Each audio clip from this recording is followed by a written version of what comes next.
Bonjour à tous et bienvenue sur EdBTS-MUC, bienvenue dans cette nouvelle vidéo pour réviser une notion du droit pour réussir votre épreuve du BTS-MUC et du BTS-MCO.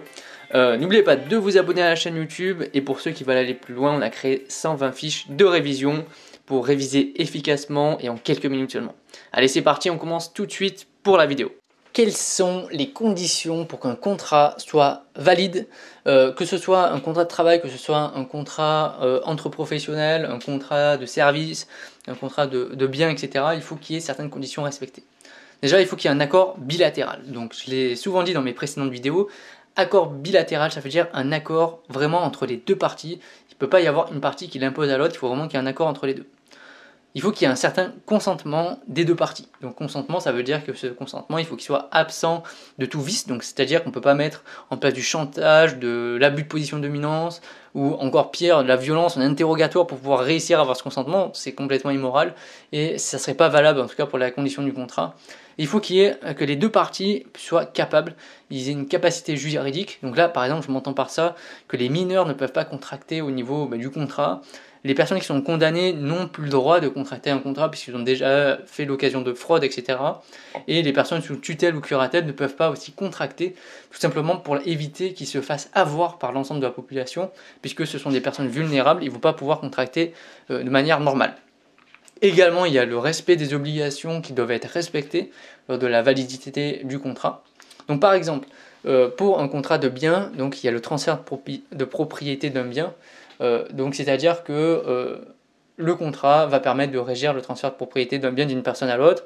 C'est-à-dire qu'une fois que le paiement aura été effectué, le bien de la personne A deviendra propriété du bien de la personne B. Voilà, c'est tout ça. Vous avez aussi, dans le cas des obligations du contrat, soit vous devez faire quelque chose, soit vous ne devez pas faire quelque chose. Donc qu'est-ce qu'on entend par là? Par exemple, vous avez un contrat de service avec une personne, vous devez par exemple faire l'entretien de l'ensemble du jardin. Ou justement, vous ne devez pas faire une certaine chose, donc ça peut être soit faire quelque chose, soit ne pas faire quelque chose. Également, dans la partie du contrat, donc vous avez les forces du contrat. Donc la force du contrat, c'est que c'est à valeur de loi. Donc pourquoi? Parce qu'on dit donc le contrat, justement, il concerne uniquement ceux qui sont concernés par ce contrat, uniquement les deux parties qui ont été consentantes, les deux parties qui ont contracté entre elles. Et donc justement, ça a valeur de loi, c'est-à-dire qu'on est obligé de respecter ce contrat, sinon on peut être poursuivi en justice et on peut faire en sorte, en tout cas, qu'on respecte, qu'on aille jusqu'au bout de notre contrat et qu'on respecte les obligations qui ont été formées. Il faut qu'il y ait un équilibre qu'on dit contractuel. Donc qu'est-ce que c'est? C'est justement qu'il n'y ait pas d'abus de position dominante. C'est une pratique qui est interdite. C'est notamment le cas des grandes entreprises qui vont solliciter des petites entreprises par rapport à leurs services ou des services innovants et qui vont imposer leur prix parce que soi-disant elles sont les meilleures, c'est les plus fortes et du coup les petits producteurs ils sont tout petits donc ils n'ont rien à faire, etc. Donc ça c'est complètement interdit. Le contrat et ces deux parties égales, qui ont le même pouvoir de décision, le même pouvoir de négociation les unes que les autres. Et justement, par rapport à ça, la loi, les tribunaux accorderont beaucoup plus de crédit à la petite entreprise, justement pour rééquilibrer cet abus de position dominante souvent pris par les grandes entreprises. Et également, vous avez certaines obligations à respecter dans le cadre du contrat. Donc c'est par exemple la transparence d'information. Il faut que les deux personnes sachent exactement qu'est-ce qu'ils vont échanger et que les deux personnes savent exactement les deux la même chose sur le contrat. Donc le problème c'est quand il y a l'asymétrie d'information, c'est qu'il y a une personne qui va essayer de vendre un produit mais elle sait qu'il y a un défaut alors que l'autre personne n'est pas au courant. Donc là il peut y avoir des vices. Également, il faut qu'il y a certains produits qui sont interdits à la vente. C'est le cas des armes par exemple, donc il y a certains trafic d'organes et tout ce que vous voulez, tous ces genres de choses. Donc pour que le contrat soit valable également, il faut que les produits échangés soient complètement légaux également. Et il y a la fixation du prix, donc qui est une obligation à réaliser lors de la signature du contrat. Donc il y a certaines clauses justement qu'on verra dans d'autres vidéos qui permettent de revoir ce prix, mais en tout cas le prix doit être fixé à l'avance pour savoir qu'est-ce que chaque personne va payer dans le cadre de ce contrat. Dans le cas des contrats, la négociation est un élément essentiel avant la signature justement de celui-ci.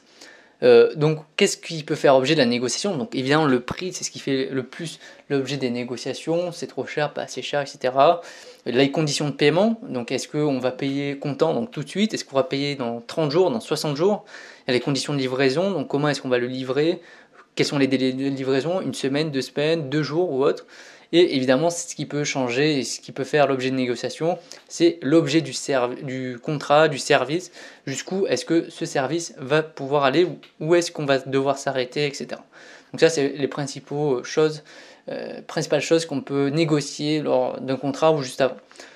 Donc il y a 3 phases pour le contrat. Donc le premier, c'est les pourparlers. Donc en fait, l'avantage des pourparlers, ce sont des premières négociations entre les deux acteurs. On peut les rompre justement à tout moment. Et c'est ça qu'il faut retenir, c'est que les pourparlers, il y a une vraie liberté de les rompre à tout moment. Ça arrivera souvent dans des problèmes de droit, vous verrez. C'est pour ça que c'est important à bien comprendre la différence entre les pourparlers et les avant-contrats. Donc les pourparlers, vous pouvez les rompre librement à tout moment, alors que les avant-contrats, il y a une ou deux parties déjà qui s'est engagé à respecter son contrat et donc il ne peut plus les rompre de manière normale, en tout cas. Il ne peut plus les rompre librement. Et c'est ça qui va souvent arriver dans vos problèmes de droit, c'est que vous allez avoir une situation, vous allez avoir une première partie de négociation entre deux acteurs, ce sera uniquement des pourparlers, et justement, une entreprise va rompre ses pourparlers, et l'autre entreprise va attaquer cette entreprise pour lui dire c'est pas possible, vous pouvez pas les rompre à tout moment. Et justement, vous allez devoir montrer dans ce problème de droit que les pourparlers peuvent être rompus totalement librement, et que l'autre entreprise n'est pas en droit d'attaquer justement l'autre entreprise pour cette raison, justement.